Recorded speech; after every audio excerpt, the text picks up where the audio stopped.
Continuamos en esta tarde que ya se puso fría acá en este lugar, en esta área. Quedamos con una pregunta en el aire que la podemos seguir desde donde dice acá: te mando delante de Dios que da vida a todas las cosas y de Jesucristo que dio testimonio de la buena profesión delante de Poncio Pilato, que guardes el mandamiento sin mácula ni reprensión hasta la aparición. Esto es arrebatamiento de nuestro Señor Jesucristo, arrebatamiento de la iglesia, quiero decir, aparición de Jesús. Pero esa aparición es hasta las nubes del aire. Debemos estar claros. Seguimos con el tema acá. Estamos hablando acerca de la filalguria o acerca del amor al dinero, en lo cual no debemos caer. El cual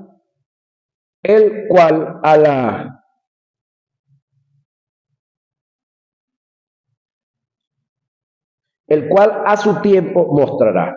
El bienaventurado, oiga, y solo soberano, Rey de reyes y Señor de señores, el único que tiene inmortalidad, hablando de Dios Padre, que habita en luz inaccesible, a quien ninguno de los hombres ha visto ni puede ver, el cual sea la honra y el imperio sempiterno, porque tuvo comienzo el reino de Dios. Amén. A los ricos de este siglo, aquí viene la orden para los que tienen plata, billete, acumulado, guardado, manda que no sean altivos, ni pongan las esperanzas en las riquezas, porque las riquezas son como la golondrina, ¿sí? Solamente se ven en el tiempo de verano, cuando va a comenzar el verano, las golondrinas. El resto se desaparecen. ¿Dónde viven? No sé. Las cuales son inciertas, sino en el Dios vivo, que nos da todas las cosas en abundancia, para que las disfrutemos, que hagan bien. ¿Quién? A los ricos. Que sean ricos en buenas obras, dadivosos, generosos, atesorando para sí buen fundamento para lo porvenir, que echen mano de la vida eterna, que no crean que las riquezas los van a salvar. El único que salva es Dios, y en este tiempo las riquezas lo que hacen es llenar de preocupación a los que las tienen, porque el que tiene riquezas entonces anda asustado porque se las van a quitar, se las van a robar. Pablo no dijo que lo malo está en tener dinero, sino en tener amor al dinero. El problema no es y nunca ha sido el dinero, nunca ha sido el poder, ni los lugares de gobierno. El problema está en el corazón de hombres y mujeres que al ir a esos lugares y no tener ese corazón sano, entonces van a mostrar lo que hay en ellos.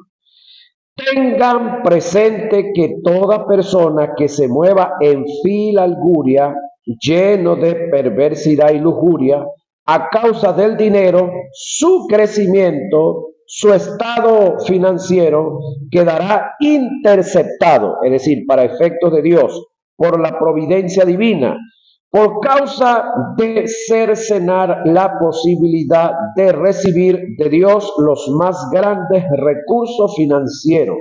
Entonces el diablo va a comenzar a ofrecerle todo lo que él puede ofrecerle para pervertirlo. Si no tenemos el cuidado que debemos de tener, entonces mucha gente, finalmente usted los va a ver, después de ser cristiano, metidos en negocios turbios, traficando droga, vendiendo las cosas ilegalmente, siendo testaferros de delincuentes, de hombres que han obtenido dinero ilegal solamente por la filalguria, por el amor al dinero. Ahora, la fama es otra de las áreas en las cuales nosotros debemos de cuidarnos, debemos de dominar, debemos de usar lo que se nos dio, ese recurso que se llama dominio propio, así como debemos de usar el dominio propio frente al dinero, frente a las ganas de enriquecernos, también debemos de usarla frente a la fama. La fama es relativo a la sed de prestigio, el ser aplaudido y reconocido. Alguien dijo que la sed de prestigio es más tentadora que las riquezas mismas, que por igual te pueden desviar de la fe e impulsarte a cometer actos impuros con el fin de alcanzar el estrellato. La sed de prestigio es un principio satánico que viene del mismo infierno. La sed de prestigio te lleva a competir, codear, malimponer, censurar, difamar, entre otras cosas. El fin de conducirte o a fin de conducirte o mantenerte en el estrellato. Nelson Ned, el pequeño gigante de la canción, dijo en una entrevista en relación al prestigio que el aplauso es orgásmico, es afrodisíaco. Dijo que la cocaína es un té de manzanilla en comparación a los efectos que producen los aplausos. El principio en el sistema del reino de Dios es diferente. Jesús dijo, o Jesús dejó diferente, el que Jesús o expresó o dijo diferente, que el que quiere ser servido tiene que aprender a servir. El que quiere ser grande tiene que hacerse pequeño. El que es el mayor de vosotros sea vuestro siervo, porque el que se enaltece, sí, será humillado, y el que se humilla será enaltecido. Mateo 23, 11 y 12. Hubo también entre ellos una disputa sobre quién de ellos sería el mayor. Pero él les dijo, los reyes de las naciones se enseñorean de ella, los reyes, ¿no? Y los que sobre ellas tienen autoridad son llamados bienhechores, mas no así vosotros, sino sea el mayor entre vosotros como el más joven, y el que dirige como el que sirve. Porque ¿cuál es el mayor en el reino de Dios? ¿El que se sienta a la mesa o el que sirve? No es el que se sienta a la mesa, mas yo estoy entre vosotros como el que sirve. Jesús, presentándose como ejemplo, les dice que él podría comportarse como lo que él era, el mayor entre todos ellos, sin embargo, estaba al servicio de ellos. Lucas 22, 24 y 27. Y de Jesús tenemos ejemplo para que nosotros también, como Él lo hizo, lo hagamos. La mayoría del cuerpo ministerial en su actualidad son como una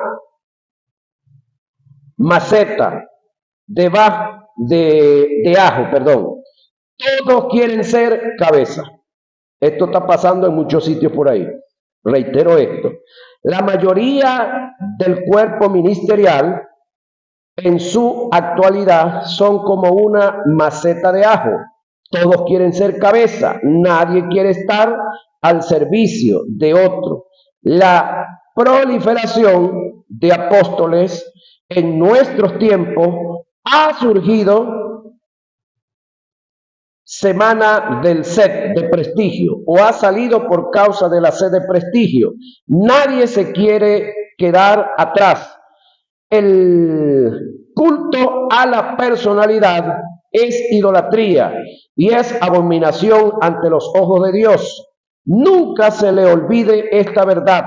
Cuando el sol brilla, oiga, no hay lugar para que las estrellas brillen. Párele a esto. Cuando el sol brilla, es decir, de día usted se para allá afuera y mira arriba que no haya ni una nube, ¿usted va a ver estrellas por ahí? Pregunto, ¿y es que de día las estrellas se apagan, Pedro? ¿Por qué no se ven? Porque la estrella más grande que domina esta parte, en este caso, es el Sol. Entonces, no es que no hay estrellas, sí las hay, pero quien le toca ahora iluminar es el Sol, en ese caso, ¿sí? Ahora, de noche, cuando el Sol no está, vemos estrellas por ahí. Ahora, muchos queremos comportarnos solamente como estrellas, ¿sí? Ahora, cuando el Sol está brillando, no hay lugar para que las estrellas brillen. Cuando el Sol de justicia, que en este caso es Cristo, gobierna el corazón del hombre, en él no hay lugar para el prestigio. Cuando el hombre se hace una estrella en el escenario, la gloria de Dios no se hace presente. El grave problema que tenemos en la actualidad para que se manifieste la gloria de Dios es que en la constelación de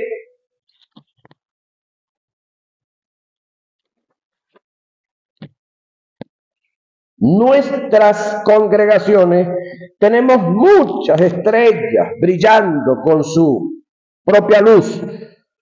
Luz que nace del orgullo, la independencia, por supuesto, de Dios, la autosuficiencia, la arrogancia, la soberbia, la altivez, la prepotencia y sobre todo la falta de quebrantamiento.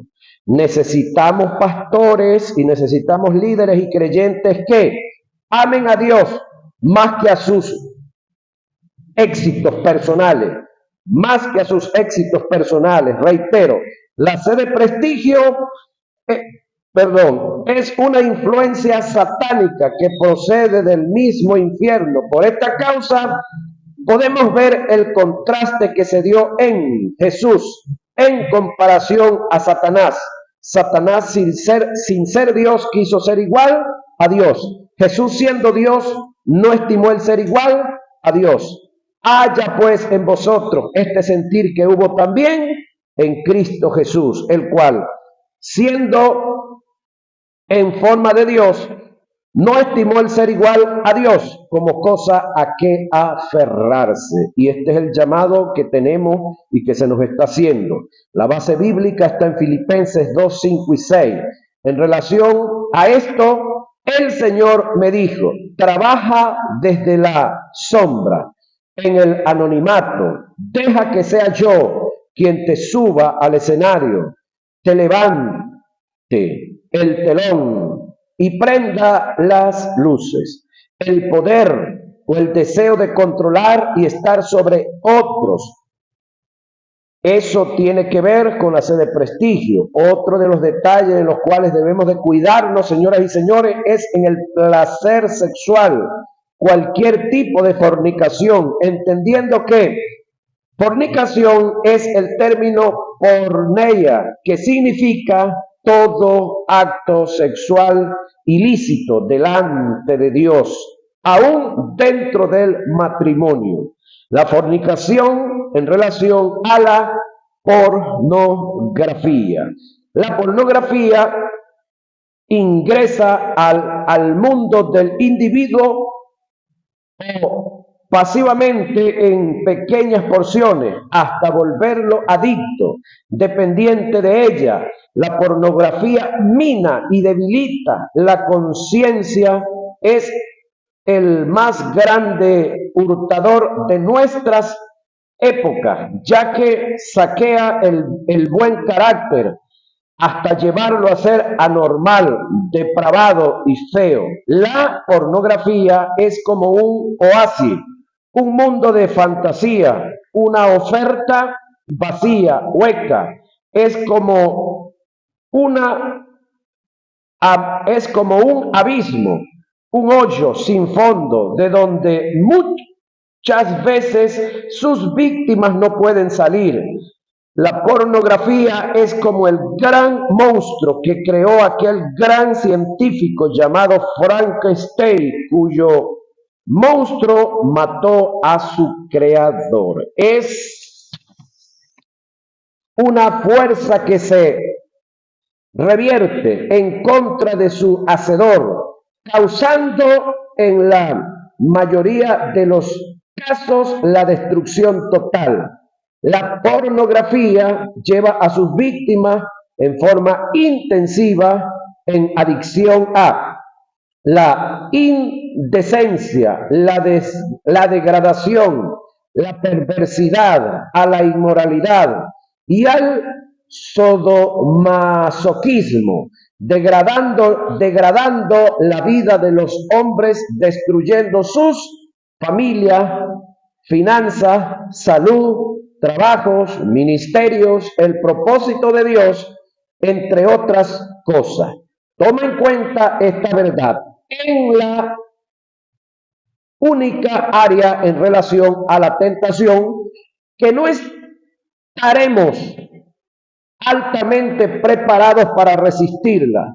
Es el área de la fornicación. Por esta causa, Pablo nos manda a huir, salir corriendo de ella. Primera a Corintios 6:18.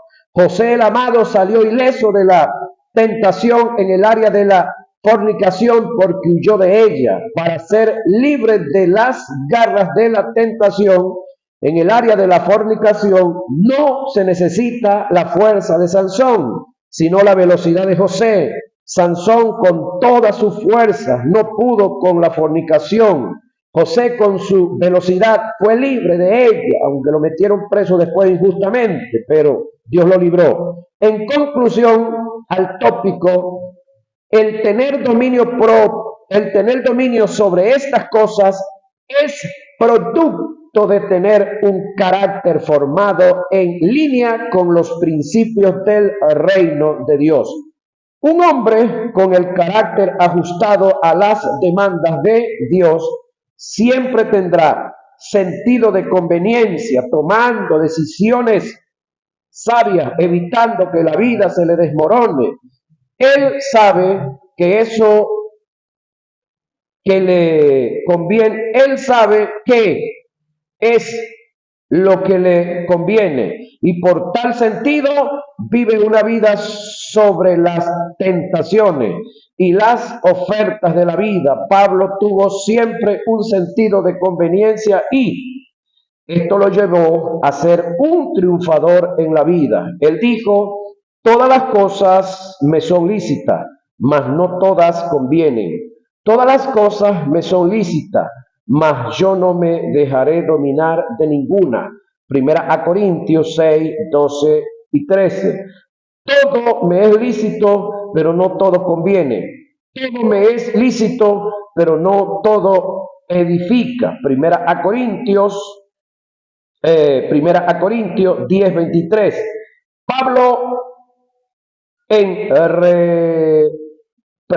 Pablo en Romanos presenta el sentido de conveniencia en contraste a lo que conviene, y como ellos no aprobaron tener en cuenta, oiga esto, a Dios, Dios los entregó a una mente reprobada para hacer,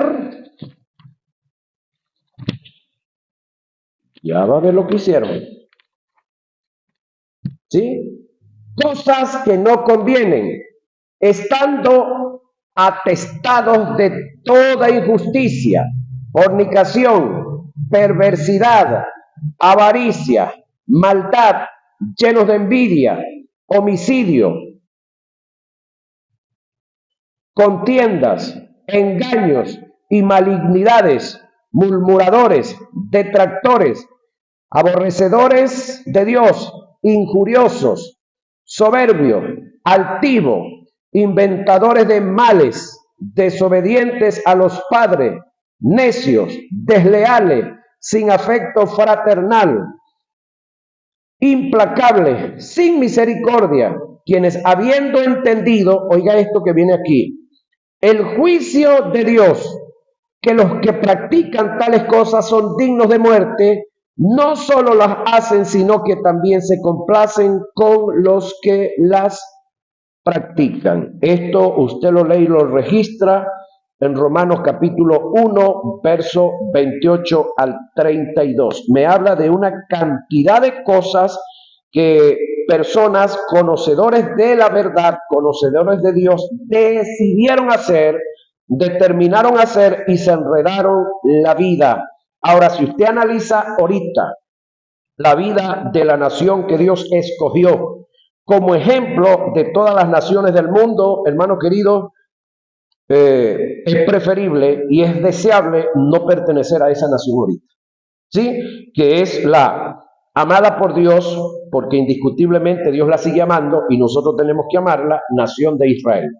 Si usted comienza a revisar las perversidades y en las maldades que están esta gente involucrada, hermano querido, da pena ajena. Usted, si se trasladara allá, ¿usted cree que va a conseguir en cada esquina un profeta? No. Son la capital de esa zona del mundo del homosexualismo. Lo impulsan como usted no tiene idea. Droga rueda a diestra y siniestra. Cuando usted comienza a analizar los grandes inventos buenos, pero también los grandes inventos malos, viene de la mano de ellos. Hace poco me enteraba que el famoso guerrillero argentino es de origen israelí. Si no lo sabía, entérese. Los que inventaron el capitalismo, ellos mismos. Los que inventaron el socialismo, ellos mismos. Los que manejan los bancos a nivel mundial, las grandes fábricas de armas, ¿quiénes cree usted que son los dueños? Los grandes, altos multimillonarios que manejan el 80% del dinero del mundo, ¿quiénes cree usted que lo manejan? Los dueños, escúcheme, de la moneda en la que se paga y se trabaja la droga. ¿Quiénes son? ¿Cuál es la única moneda en la cual se paga la droga? ¿Usted cree que la pagan en bolívares, en yuan, en euros o eso? No. Entonces, ¿qué ha sucedido? Escúcheme, cuando un hombre o una mujer conocedora de Dios y de su palabra no se aferra, no se abraza a esa palabra, si mal no recuerdo, está en Lucas el texto que le voy a parafrasear. Es decir, cuando usted y yo conocimos a Cristo, los que hemos llegado a Cristo, que es la piedra principal del ángulo, debemos de ser quebrantados.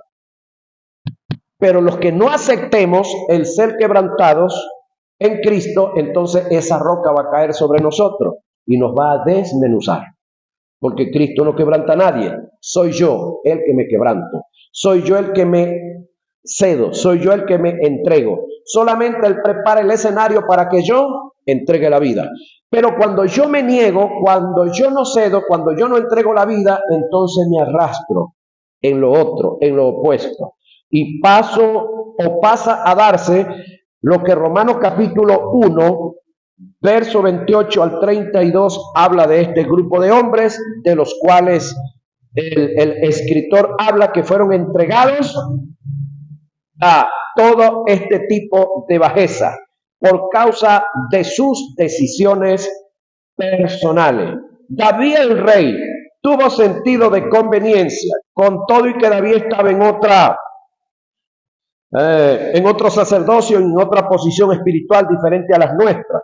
David sabía por sentido de conveniencia, después de la caída que tuvo con Betsabé, que todas las tentaciones que venían a él para desviarlo del propósito de Dios no le eran favorables. Por tanto, rechazó todas esas cosas, ministrando al alma con un espíritu convencido de la verdad. Y David comenzó a hablarle a su alma en el Salmo 103, verso 1 al 5. Bendice, alma mía, a Jehová, y bendiga todo mi ser su santo nombre. Bendice, no olvides ninguno de sus beneficios.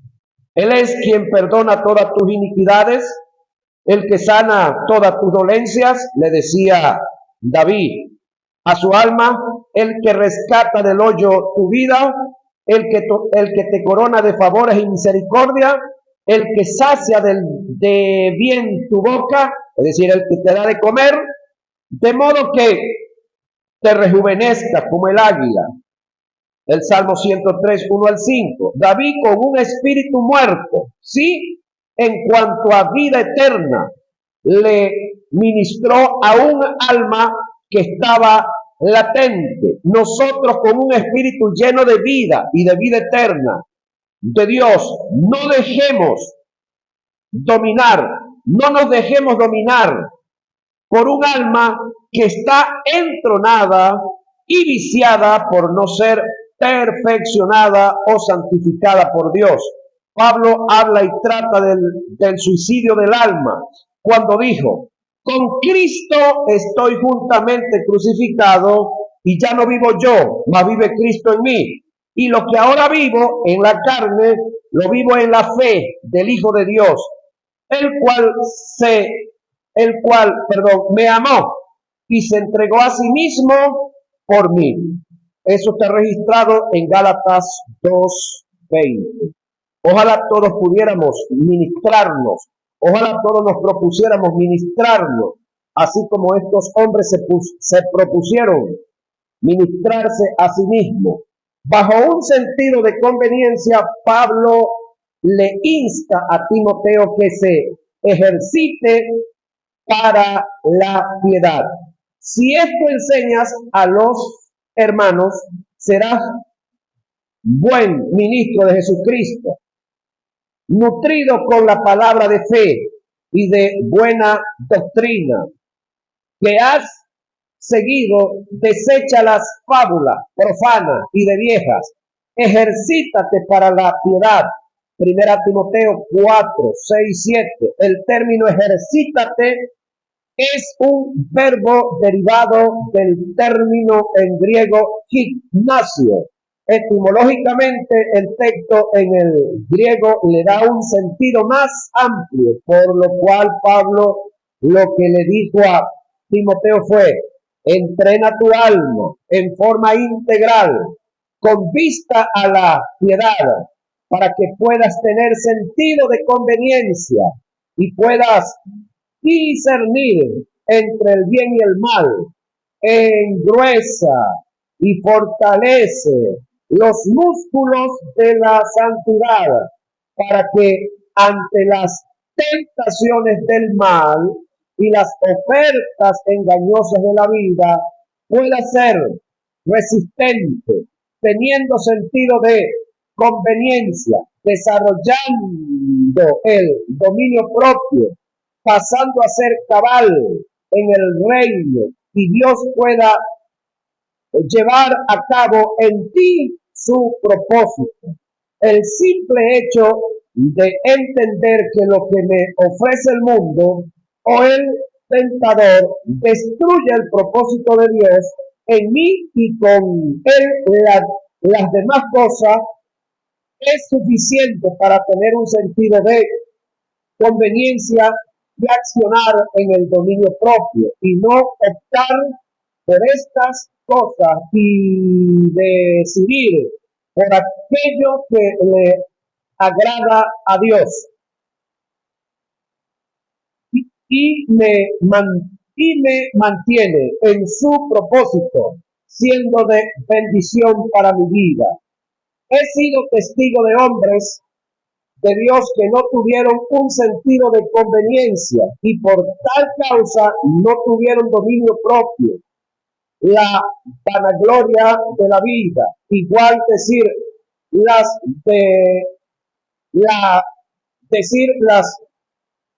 sed de prestigio, sobre la codicia por el dinero y la fornicación, se dejaron llevar por estos flagelos y fueron traspasados por muchos dolores, perdiendo el derecho de ejercer el ministerio, su hogar, la salud, entre otras cosas.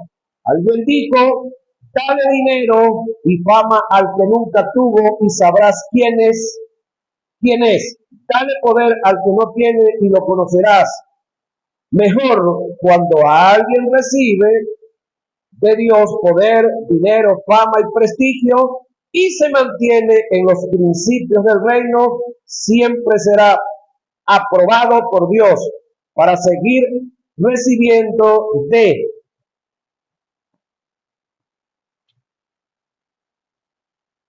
Él, para seguir recibiendo de Él, pero cuando alguien cambie su manera de ser por causa de tener estos bienes, es decir, dinero, fama, puesto de honor, no es que cambió, sino que está manifestando lo que siempre ha sido. Y tal persona no es confiable para Dios en los asuntos del reino. Una de las virtudes que nos van a llevar a tener sentido de conveniencia, de traslado y caminar en dominio propio es el estar persuadido en lo absoluto de la verdad de Dios concerniente a su reino. El término persuasión del griego es peismone, término relacionado con peisto, que significa en la voz activa prevalecer sobre o ganarse a. Persuadir es inducir un cambio de manera de pensar mediante la percepción interna, afectando en lo positivo la razón, llevándola a una consideración moral voz, en la voz pasiva. Persuadir indica creer, creer, dar crédito, obedecer, estar seguro, confiado, plenamente sugestionado. Es estar persuadido, no es un convencimiento en el alma, es una aceptación absoluta, despótica, observante, donde la persona queda plenamente identificada con la realidad, quedando sellado por la verdad, que no hay lugar para dar un paso atrás. Este fue el caso de Timoteo, una virtud que pudo ver Pablo en Pablo, y le dijo: pero persiste tú en lo que has aprendido y te persuadiste, sabiendo de quién has aprendido y que desde la niñez has sabido las sagradas escrituras. Tenemos el caso de los discípulos que estuvieron 3 años y medio con Jesús, y según el testimonio que dan las escrituras, ellos tenían un mero convencimiento en el alma de las cosas que oyeron y vieron en Jesús, pero no estaban persuadidos en el espíritu del asunto. El hecho de que Pedro haya negado a Jesús con maldición da señal de la que pudo en él. Era tanto la inseguridad que había en los discípulos que después de la muerte de Jesús, Pedro y algunos de sus compañeros volvieron a su oficio, lo que les dio la persuasión interna espiritual a los discípulos fue la resurrección de Jesús, hasta el punto que la mayoría de ellos estuvieron dispuestos a entregar sus vidas. Tenemos el caso del apóstol Pablo, confrontado por Jesús camino a Damasco, tratado con palabras proféticas por Ananías, Hechos 9, 1 al 16. No fue persuadido en lo absoluto en la verdad, tuvo Dios que trasladarlo al tercer cielo y mostrarle las verdades y los misterios del reino para producir en él una persuasión absoluta y definitiva. Y, perdón, segunda a Corintios 12, 1 y 4. Hasta que no seamos persuadidos de la verdad, no habrá entrega, renuncia, abstinencia, responsabilidad, seriedad, compromiso, dedicación, constancia, perseverancia. Siempre viviremos una vida vacilante en la verdad, siendo desleales al conjunto de la deidad. Los segundo que un ser debe administrar con éxito es su propio hogar. El apóstol Pablo presenta este principio como absoluto, como algo sin equanón. No lo puedes pasar por alto. Pablo dijo, pues el que no sabe gobernar su propia casa, ¿cómo cuidará de la iglesia de Dios? Primera Timoteo 3:15. Es decir, un creyente que no sea un buen administrador de su casa no es confiable para Dios en los asuntos de su reino. El ser ignorante de lo que es la unión conyugal como creación e institución de Dios es un elemento de cooperación que las circunstancias y el diablo tienen para destruir dicha institución. Conocer lo serio que es un matrimonio que nace de la unión conyugal y la desgracia que arrastra la ruptura de este tanto en lo físico como en lo espiritual, es un elemento de conservación que nos lleva a dotar todos los esfuerzos con el fin de mantener dicha relación. La unión conyugal que deriva el matrimonio tan serio que está considerado como un pacto, hasta el punto que Jesús dijo que lo que Dios unió, el hombre, en su capricho, no lo puede separar. Reducir ruptura en la unión conyugal de parte de cualquiera de los cónyuges sin razones, solo por capricho o por resignarse a circunstancias que pudieron ser superadas con la ayuda de Dios, aunado a